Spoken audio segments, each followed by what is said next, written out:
want to thank the regional group for bringing forward this motion, because it gives special attention to the cost of living crisis, particularly in rural Ireland and on family farms.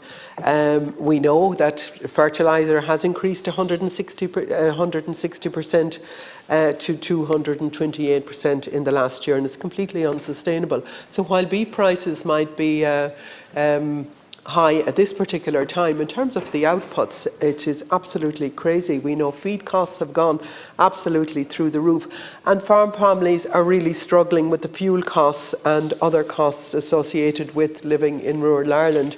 And I don't know how many more times, Minister, that we can tell the government to scrap the planned carbon taxes. It really does not make sense economically. You know, you're digging your heels in on this. I think you will suffer the damage for it. It makes no sense economically, because we don't have the alternatives to use instead of that.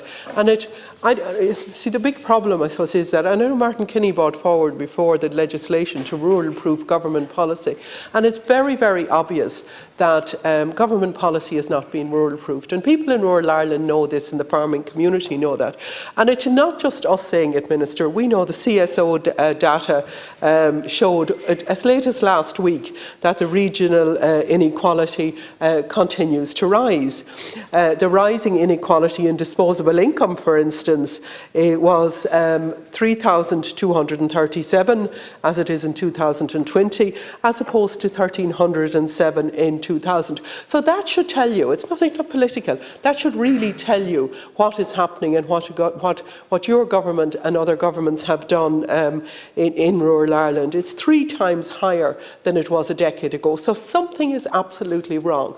And that's why we need government policy with positive discrimination towards rural Ireland. And people feel that more in their pockets than in anywhere else. I know it relates to higher education, it relates to regional infrastructure and everything else, but it also relates to the incomes in terms of the disposable income, as I said.